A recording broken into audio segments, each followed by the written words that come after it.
Felipe Guerra representa aqui o Conselho Federal de Contabilidade. Boa tarde, senador Exalci, boa tarde a todos que participam dessa audiência pública. Feliz e honrado em poder novamente estar aqui contribuindo com essa discussão tão importante para o nosso país, senador. Estando aqui hoje participando dessa discussão que eu estava bastante ansioso para vê-la, porque a parte de inovação e tecnologia, sem dúvidas, é talvez a parte mais relevante para a implementação de tudo aquilo que está sendo proposto no texto da reforma tributária. Eu confesso que fico um pouco apreensivo e vou fazer aqui algumas ponderações. A apresentação não chegou ali para o pessoal, mas eu vou apenas abri-la aqui para poder não esquecer nenhum ponto mais relevante, certo? Mas vamos lá, senador, e todos os demais presentes. Uma preocupação que o senador Exalci sempre tem colocado e que eu acredito ser extremamente pertinente é que nós não podemos ficar somente no âmbito das conjecturas, né? Trabalhar somente com aquilo que seria o universo e o cenário ideal. Nós precisamos sempre buscar trazer aquilo para a operacionalização prática, o que é que de fato é possível de ser implementado. E ao ouvir algumas falas, principalmente do seu Marcos, do Jonathan também, me traz uma preocupação, porque conhecendo o cenário da operacionalização prática das micro e pequenas empresas e tudo aquilo que os profissionais da contabilidade têm que lidar no seu dia a dia, é completamente distoante com a expectativa que está sendo gerada. Porque hoje nós temos um modelo onde o input de dados acontece através de documentos fiscais eletrônicos, o processamento dentro dos ERPs, dentro dos softwares que as empresas possuem para fazer as suas gestões dos tributos e das suas operações financeiras, e a partir disso o contribuinte apura e paga os seus tributos. Esse modelo já é extremamente complexo. Se nós formos nas micro e pequenas empresas, hoje muitas delas emitem documentos fiscais eletrônicos errados. Por quê? Porque você imagina um microempreendedor que a nota fiscal eletrônica pergunta a ele qual é o CST de PIS, COFINS, ICMS, IPI, NCM, código especificador de substituição tributária, desconto mínimo, desconto máximo por produto, código do produto, unidade de medida. Então, já é um nível de complexidade significativo. Aí nós estamos desenhando um modelo onde o input acontece no documento eletrônico, o processamento na base de dados do fisco e ele dá um output da apuração. No entanto, esse mesmo sistema que dentro da nossa expectativa funcionará perfeitamente para as 22 milhões de empresas do país, o ECAC deixa de funcionar várias vezes ao longo do mês quando o contador está no seu dia a dia trabalhando. Todos os anos, quando está o prazo de envio da ECD, que são 1,5 milhão de empresas apenas que enviam, nos últimos dias tem instabilidade para envio. Saem várias versões do programa na última semana. No último ano saíram 7 versões na última semana. Então como é que a gente pode ter uma expectativa de que isso funcionará tudo perfeito e às mil maravilhas dentro de um modelo de split payment para todos os contribuintes e todas as operações, se hoje o básico daquilo que não tem um nível de complexidade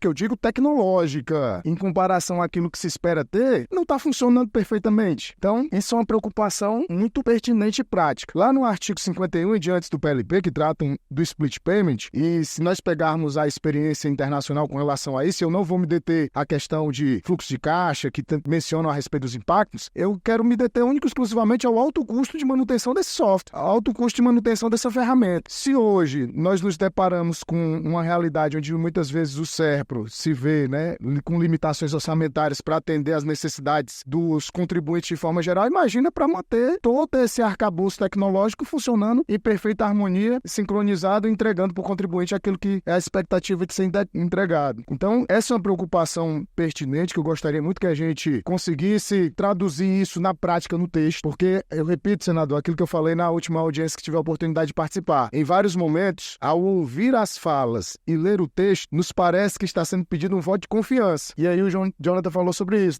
Desconfiança de ambos os lados. Mas o voto de confiança de que, apesar do texto estar dizendo isso e de você ainda não conseguir enxergar a materialização disso na prática, acredite que vai dar certo. Só que até que ponto nós vamos conseguir chegar na implementação de um modelo ideal só trabalhando com essa questão de expectativa, Eu vi lá um modelo de pré-apuração muito bonito, Onde de fato, se aquilo ali realmente funcionar, vai nos atender. Mas repito, nós estamos falando da mesma linha de processamento e tecnologia que o ECAC deixa de funcionar várias vezes ou apresenta estabilidade quase que todos os meses. Então, qual foi a sugestão que nós buscamos trazer com relação ao split payment? Semelhante ao que acontece em outros países onde o split payment funciona, que ele seja para um grupo, pelo menos inicialmente, de grandes empresas ou de determinadas operações. Até foi mencionado isso sobre algumas atividades terem ou não terem, algumas se justifica pública ter o split payment e outras não. Então, seria um primeiro ponto. Segundo, com relação à escrituração pré-preenchida. Se hoje a escrituração pré-preenchida fosse feita com base nos documentos fiscais eletrônicos emitidos, eu arrisco dizer que a maior parte delas estariam erradas, porque a maior parte das empresas, repito, estão emitindo documentos fiscais eletrônicos muitas vezes errados. E quem corrige esse documento é o contador na hora de fazer a escrituração. Por quê? Porque você imagina, como eu disse, né, a pequena empresa ela não tem lá dentro do seu rol de recursos humanos especialistas tributários ali, parametrizando o sistema, ela não tem infraestrutura tecnológica tão moderna, tão robusta, então ela utiliza a ferramenta que cabe dentro do seu orçamento. Então, a maioria dos documentos fiscais eletrônicos provavelmente estariam errados e as escriturações provavelmente estariam erradas na sua apuração final. Hoje, se você emite documento errado, se você faz escrituração errada, você é punido. Existem multas e multas altíssimas e muitas vezes tem um caráter até mais arrecadatório do que de correção do custo do compliance fiscal. E aí, qual vai ser o cenário? Nós vamos criar uma indústria de penalização para os contribuintes que emitirem documentos errados ou que não conseguirem aderir 100% à nova modalidade? Então, essa é uma preocupação pertinente. A preocupação que eu também já externei na nossa participação anterior aqui da classe contábil. Homologação, teste, saiu uma nota técnica do ENCAT dando a orientação de que quem fornece software para a administração tributária e também para os contribuintes deveria disponibilizar um ambiente de homologação até 1º de outubro de 2025, 3 meses antes, né, do início da fase de testes. Ou seja, nós teremos para testar 3 meses.